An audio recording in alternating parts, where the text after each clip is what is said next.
Carl went down to Miami and had a source there who had these checks that had been deposited in the bank account of one of the burglars. One was a $25,000 check made out to Kenneth H. Dahlberg, I believe, then had been endorsed over to the Nixon campaign or to Barker. I'm not sure of the details, Barker being one of the burglars.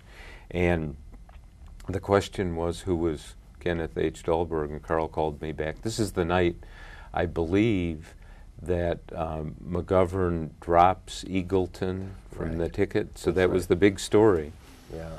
And through the help of the library at the Post, who's Kenneth H. Dahlberg? And started looking in phone books and clips, and there was no clip, but there was a picture of Dahlberg with Hubert Humphrey, the Minnesota senator. So we checked the Minnesota phone directories, and there was a Kenneth H. Dahlberg, and I called him, and he said, I gave that check to Nixon's chief fundraiser, Maurice Stans, on a golf course. And it had wound up in a burglar's bank account. So we did the story. It was on the front page, modest headline, but it did provide that linkage.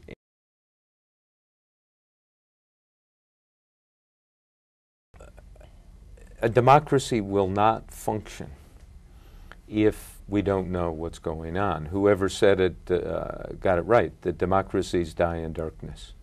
And if we have darkness, there are too many smart, caring people in this country who won't permit that. And what the push in our business is against what I think is the ultimate peril, and that is secret government.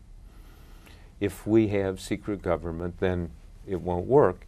And people know that.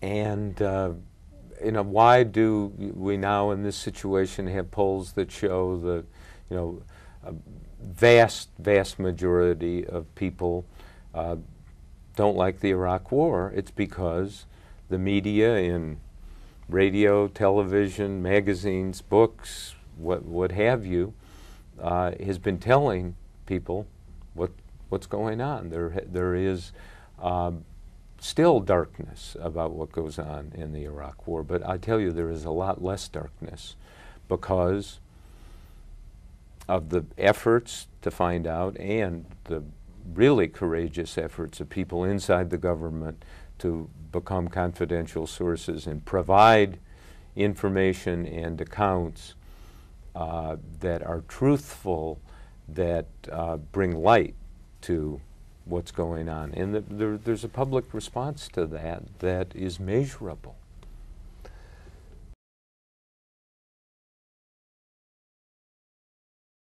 There are three basic sources. Human sources.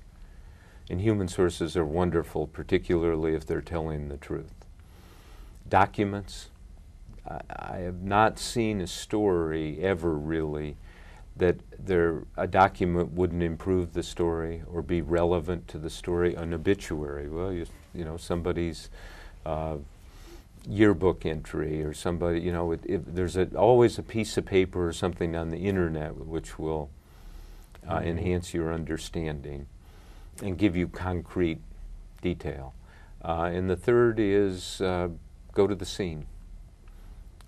Personal observation. And so all of those things you are doing, and so you want to, in terms of process, people are the most important things, then documents, and then go to the scene if you can.